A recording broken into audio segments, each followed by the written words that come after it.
நாம் தாம் உணர்வில்லாமல் இருக்கிறோம். நாம் இறுதி காலத்தை நோக்கி நாம் நெருங்கி கொண்டிருக்கிறோம்.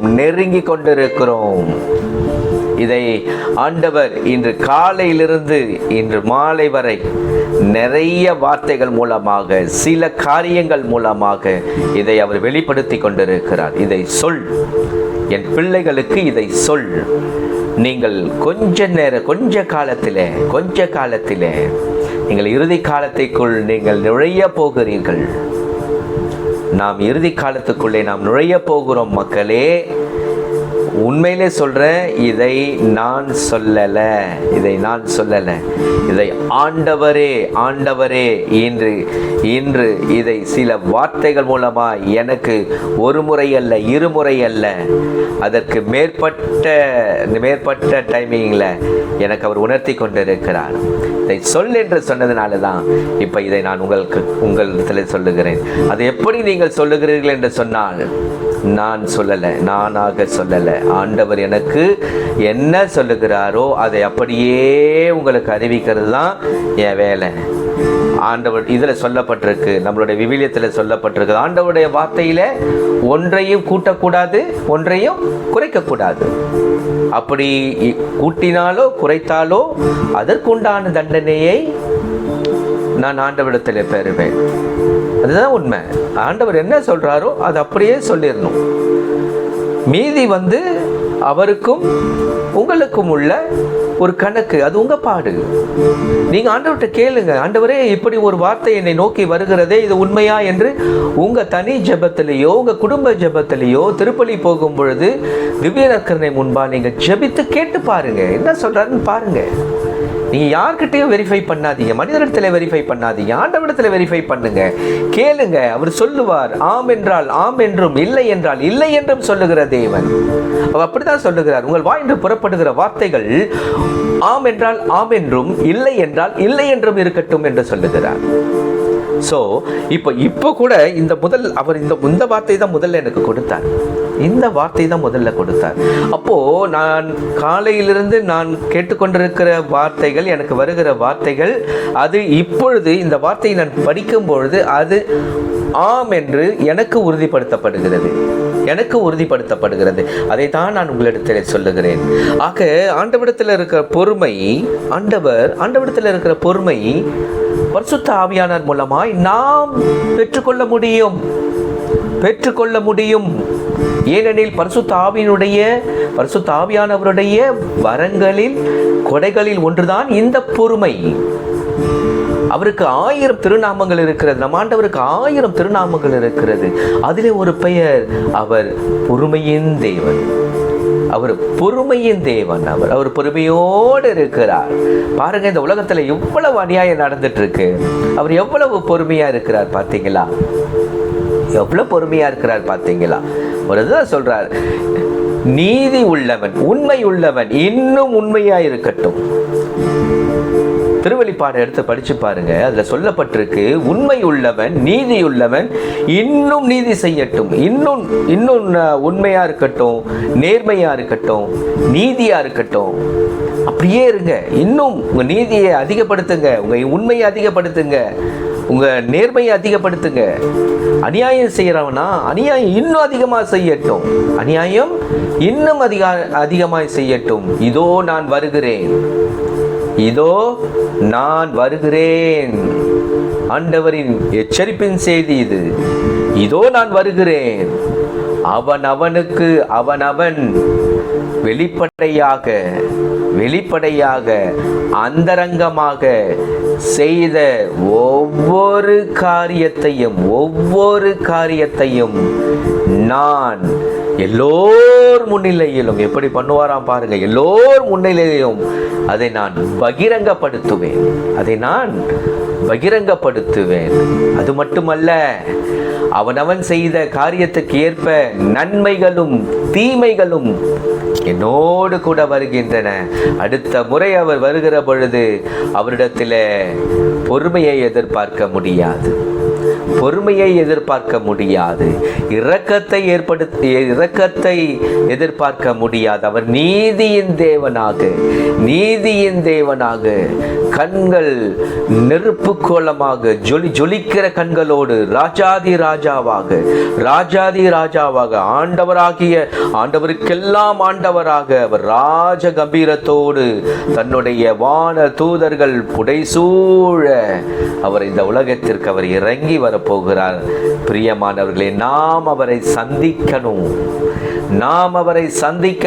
நாம் மட்டுமல்ல, இந்த உலகத்தில் இருக்கிற எல்லா மக்களும் அவர் வருகிறதை அவர்கள் பார்ப்பார்கள்.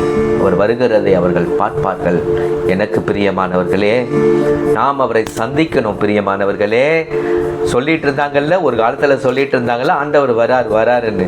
அது யார் காலத்திலும் அல்ல, நம்முடைய காலத்தில் அவர் வரப்போவது நிச்சயத்திலும் நிச்சயம். எழுதி வைத்துக் கொள்ள. காலம் மிக சமீபம். காலம் இனி செல்லாது மக்களே, காலம் இனி செல்லாது. அதனால இனியும் நம்ம உலகத்துக்குரியதுல, பணம் சம்பாதிக்கிறதுல, காசு சேர்க்கறதுல, சொத்து சேர்க்கறதுல அதிகமாக நம்ம நேரத்தை செலவழிக்கிறதை விட, அதற்கு நம்மளுடைய நேரங்களை செலவழிக்கிறதை விட கொஞ்சம் அதிகமாக நம்முடைய மீட்புக்காக நாம் ஆண்டவரை சந்திக்க நாம் ஆயத்தப்பட வேண்டும். அந்த 5 கன்னியர்களுடைய உவமை ஆண்டவர் சொன்னார் தெரியுமா? 5 கன்னியருடைய உவமை ஆண்டவர் சொன்னார். மணவாளனுக்காக காத்து கொண்டிருக்கிறார்கள், வாசலிலே காத்து கொண்டிருக்கிறார்கள். ஒரு கூட்டம் தயாராய் இருக்கிறது. கையிலே தீப்பந்தம். அந்த தீப்பந்தத்தில் எண்ணெய் இருக்கு. பத்தாததுக்கு அவங்களும் கொஞ்சம் எண்ணெயை சேர்த்து எடுத்துக்கொண்டு வந்திருக்கிறார்கள். 5 கன்னியர், இன்னொரு 5 கன்னியர்களும் இருந்தார்கள். அவர்கள் காத்திருந்து வரும்பொழுது பார்த்துக்கலாம் அப்படின்னு சொல்லி அவங்க கொஞ்சம் அசதியாக அவர்கள் இருந்தார்கள். இதில் தீப்பந்தத்திலையும் எண்ணெய் இல்லை, கையிலையும் எண்ணெய் இல்லை. திடீர்னு மணவாளன் வருகிற சத்தம் கேட்கிறது. மணவாளன் வருகிறார், ஆயத்தப்படுங்கள், ஆயத்தமாயிருங்கள் என்று சொல்லி சத்தம். 5 கன்னியர்களும் ஏஞ்சி நிற்கிறாங்க. எண்ணெய் ததுப ஏஞ்சி நிற்கிறாங்க. 5 கன்னியரிடத்தில் எண்ணெய் குறைவாக இருந்தது. உங்களிடத்தில் இருக்கிற எண்ணெயை கொஞ்சம் எங்களுக்கு கொடுங்கள் என்று சொன்னார்கள். இல்லை, இந்த எண்ணெய் எங்களுக்கு வேணும், இது எங்களுக்காக சேமிக்கப்பட்டது, எங்களுக்காக வேணும் அப்படின்னு சொல்றாங்க. இவங்க என்ன பண்றாங்க? அதுக்குள்ள போய் நம்ம ஆயத்தமாயிடலாம், தயாராயிடலான்னு சொல்லி என்ன வகை போறாங்க. 5 பேரும் போறாங்க. மணவாளன் வந்து விட்டார். பிரியமானவர்களே, ஆண்டவராக இயேசு கிறிஸ்து வந்து விட்டார். கதவுகள் திறக்கப்படுகிறது. அவர் உள்ளே நுழைகிறார். அவரோடு தயாராக அந்த 5 கன்னியர்களும் அவரோடு சேர்ந்து கல்யாண வீட்டுக்குள்ளே போயிட்டாங்க. ஓடியாராங்க, என்ன எடுத்துக்கிட்டு ஓடியாராங்க. கதவு சாத்தியாச்சு. கதவு மூடப்பட்டது, முடிந்தது. அவர்களுக்கான கொடுக்கப்பட்ட நேரம் முடிந்தது. அதற்கப்புறம் கத்துறாங்க, கதறாங்க, தட்டுறாங்க. கதவு திறக்கப்படவில்லை. அப்படிதான் இந்த உவமையிலே நாம் பார்க்கிற தீப்பந்தம் எது என்று நினைக்கிறீங்க? தீப்பந்தம் எது? உங்களுடைய ஆன்மாதான் தீப்பந்தம். அந்த தீப்பந்தத்தில் என்ன இருந்தது? எண்ணெய் வார்க்கப்பட்டது. எண்ணெய் எதற்கு அடையாளமாய் இருக்கிறது? ஜெபம், பரிசுத்த ஆவியானுடைய வல்லமை. இது ரெண்டும் சேர்ந்தது தான் அந்த பரிசுத்த ஆவியானுடைய இதுதான் வெளிச்சம். பரிசுத்த ஆவியானவர் இது நெருப்புக்கு அடையாளமாய் இருக்கிறார். அந்த 10 கன்னியர், அந்த 5 கன்னியர்கள் என்ன பண்ணாங்க? ஜெபம் செய்து அந்த தீப்பந்தத்திலே எண்ணெய் வார்க்க நாம் ஜெபிக்க நம் தீப்பந்தத்திலே எண்ணெய் வார்க்கப்படுகிறது. பிரியமானவர்களே, எண்ணெய் வார்க்கப்படுகிறது. அப்ப எண்ணெய் வார்க்கப்பட பரிசுத்த ஆவியானவருடைய வல்லமை தீப்பந்தமாய் நாம் பரிசுத்த ஆவியானவருடைய தீப்பந்தமாய் நாம் மாறுகிறோம்.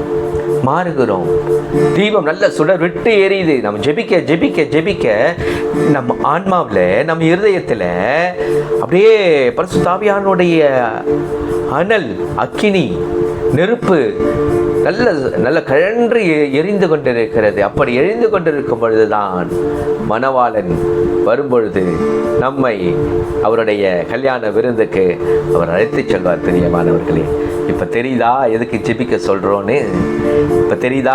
ஜெபிக்க சொல்றோன்னுட்டு ஜெபிக்கிறவர்கள் ஆண்டவருடைய வருகையிலே போக முடியும். அவர் அழைத்து கொண்டு போவார். யாரெல்லாம் தயாராய் இருக்கிறார்களோ, யாரெல்லாம் ஆண்டவரை எதிர்நோக்கி காத்திருந்து தயாராய் இருக்கிறார்களோ, அவர்களை எல்லாம் ஆண்டவர் அழைத்து செல்வார். உண்மையிலும் உண்மை, அவர் அழைத்து செல்வார். நாம் ஆயத்தப்பட வேண்டும். நேரத்தை ஆண்டவருக்கு அதிகமாய் கொடுக்கணும். நேரத்தை அதிகமாக கொடுங்க. ஆண்டவருக்காய் உங்களுடைய உள்ளத்தை திருப்புங்க. உங்க ஆன்மாவை ஆண்டவர் பக்கம் திருப்புங்க. உலகத்தை பார்த்தது போதும். இனி நம் ஆன்ம வாழ்க்கை முக்கியம். அடுத்த ஒரு வாழ்க்கை இருக்கிறது, நித்திய வாழ்க்கை என்று ஒன்று இருக்கிறது. நித்திய வாழ்க்கைக்கு தயாராகணும். நித்திய வாழ்க்கைக்கு தயாராக தான் ஆண்டவர் நமக்கு அழைப்பு கொடுத்து கொண்டிருக்கிறார். தயாராகுங்க பிரியமானவர்களே. தனி ஜெபத்துல கேளுங்க. இப்படி ஒரு வார்த்தை எங்களை நோக்கி வருகிறது, சிந்தனையிலே வருகிறது, தவக்கால சிந்தனையிலே வருகிறது. இது என்ன ஆண்டவரே? புது செய்தியாக இருக்கு. இது உம்மிடத்திலிருந்து வருகிறதா? உம்மகிட்ட இருந்து வருகிறதா? இல்லை, இது பொய்யான செய்தியா? இது உண்மையான செய்தியா, பொய்யான செய்தியா? ஆண்டவரிடத்துல கேளுங்க. அவர் சொல்லுவார். அவர் என்ன சொல்லுகிறாரோ அதை அப்படியே செய்யுங்க. நான் சொல்வதை இல்ல, அவர் சொல்லுகிறதை அப்படியே செய்யுங்க. என்னிடத்தில் சொன்னவர் அவரானால் உங்களிடத்திலும் அவரை தான் சொல்வார். அவர் எல்லோருக்கும் ஆண்டவர். அவர் உங்களுக்கும் ஆண்டவர், எனக்கும் ஆண்டவர். என்னிடத்தில் பேசுகிறவர் உங்களிடத்தில் பேசுவார். மாற்றி பேச அவர் மனிதன் அல்ல, பொய் சொல்ல அவர் மனிதன் அல்ல, மனம் மாற அவர் மனு புத்திரன் அல்ல என்று விவிலியத்திலே அழகாய் சொல்லப்பட்டிருக்கிறது. எனக்கு பிரியமானவர்களே, ஆகவே நாம் பொறுமையோடு காத்திருக்க பழகுங்கள். இந்த பொறுமையை குறித்து பேசணும்னா என்னால் 1 மணி நேரம் பேச முடியும். அவ்வளவு பாயிண்ட்ஸ் இருக்கு கையில், அவ்வளோ ரெஃபரன்ஸ் இருக்கு. ஆனால் நேரம் இல்லை. இந்த சிந்தனையிலே ஒவ்வொரு நாளும் நான் ஒரு 10 நிமிடம் பேசணும்னு முயற்சி செய்கிறேன். ஆனால் முடியல. செய்திகள் அவ்வளவு இருக்கு. ஆன்மாவுக்கு கொடுக்க வேண்டிய செய்திகள் அவ்வளவு இருக்கு. ஆண்டவர் பாயிண்ட்ஸ் வந்துகிட்டே இருக்கு, கொடுத்துக்கொண்டே இருக்கிறார். நான் லிமிட் பண்ணுகிறேன். அது அடுத்த எபிசோடு, அடுத்த சிந்தனை என்று நான் அதை லிமிட் பண்ணுகிறேன். ஒரு சின்ன இது சொல்லிடுறேன். மோசேவை ஆண்டவர் அழைக்கிறார். சீனாய் மலை மேல் வா, நான் உன்னோடு பேச வேண்டும் என்று சொல்லி அவர் சீனாய் மலையிலே மேலே ஏறி போனா எத்தனை நாளுக்கு அப்புறம் ஆண்டவர் மோசையோடு பேசினார் தெரியுமா உங்களுக்கு? 7வது நாள் பேசினார். அந்த 7 நாளும் மோசை என்ன செய்து கொண்டிருந்தார்? ஆண்டவருடைய பாதத்திலே அமைதியாய் பொறுமையாய் காத்து கொண்டிருந்தார். ஆண்டவர் பேசட்டும் என்று சொல்லி 7 நாள் காத்திருந்தாருங்க. எவ்வளோ பெரிய விஷயம். நாம் ஜெபத்தில் 5 நிமிடம் காத்திருக்கிறோமா ஆண்டவர் பேசுவதற்கு? நாம் ஜெபிப்போம். ஜெபித்து முடித்து பிதா சுதன் பரிசுத்த ஆவியின் பெயராலே ஆமேன், அவ்வளவுதான், முடிந்தது. நாம் பேசிவிட்டு வந்துருவோம். அவர் எங்க பேச டைம் கொடுக்குறீங்களா? காத்திருங்க. ஆண்டவருடைய பாதத்தில் காத்திருங்க. ஆண்டவரை இவ்வளவு நேரம் நான் பேசினேன், நீங்க பேசுங்க இப்போ என்று சொல்லி அப்படியே அமைதியா காத்திருங்க. அவர் குரல் கேட்கும். இருதயத்தில் சுத்தமுள்ளோர் பேறு பெற்றோர், அவர்கள் கடவுளை காண்பர் என்று சொல்லப்பட்டிருக்கிறது. உன் இருதயம் சுத்தமாயிருந்தால், உன் வாழ்க்கை ஆண்டவருடைய பார்வைக்கு நேராயிருந்தால், உன் இருதயம் உண்மையாய் இருந்தால் அவர் குரல் உங்கள் இருதயத்தில் கேட்கும். ஏனெனில் அவர் பேசுகிற தேவன். ஆபிரகாமோடு பேசியவர், மோய்சனோடு பேசியவர், மோசையோடு பேசினவர், ஈசாக்கோடு பேசியவர், யாக்கோபோடு பேசியவர், தாவீதோடு பேசியவர், தானியேலோடு பேசியவர். இப்படி சொல்லிக்கொண்டே போகலாம். இவ்வளவு பேர்களின் தேவன். உங்க பேர் அந்த இடத்துல போடுங்க, என் தேவன் என்று சொல்லுங்கள். அவர் பேசுவார், அவர் பேசுவார். ஆபிரகாமின் பிள்ளைகள் நாம் எல்லாம் ஆபிரகாமின் பிள்ளைகள், நாம் எல்லாம் ஈசாக்கின் பிள்ளைகள், நாம் எல்லாம் யாக்கோபின் பிள்ளைகள். அந்த வழியில தான் நம்மளை ஆண்டவர் கொண்டு வந்து அவரோட சேர்த்திருக்கிறாருங்க. ஆபிரகாம் நம்முடைய எப்படி சொல்லலாம், ஆதி தந்தை. அவருக்கு யூதர்கள் மட்டும் அவரை உரிமை கொண்டாட முடியாது, முஸ்லீம்கள் மட்டும் அவரை உரிமை கொண்டாட முடியாதுங்க. நம்மளும் உரிமை கொண்டாடலாம், நம் புறவினத்தார் தான். ஆனால் ஆண்டவர் நம்மை அந்த மக்கள் கூட்டத்திலே நம்மையும் அவர் சேர்த்திருக்கிறார் பிரியமானவர்களே. ஆக அப்படிப்பட்ட ஒரு பொறுமையை ஆண்டவர் மோசே ஞானம் உள்ளவர். அதனாலதான் காத்திருந்து ஆண்டவர்கிட்ட இருந்து அந்த 10 கட்டளையே வாங்கிட்டு வந்தார். 7 நாள் பொறுமையோடு காத்திருந்தார்.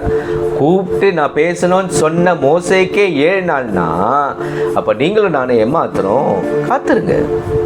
காத்திருங்க, அவர்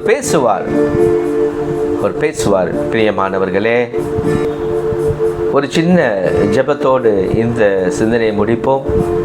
நான் 2 பாயிண்ட் எடுத்துகிட்டு வந்தேன், என்னால் ஒரு பாயிண்ட் தான் பேச முடிஞ்சுது. இன்னொரு பாயிண்ட் இருக்குது, அதை முடிஞ்சால் நான் அடுத்த எபிசோடில் நான் உங்களோடு பேச விரும்புகிறேன். ஜெபிப்போம்.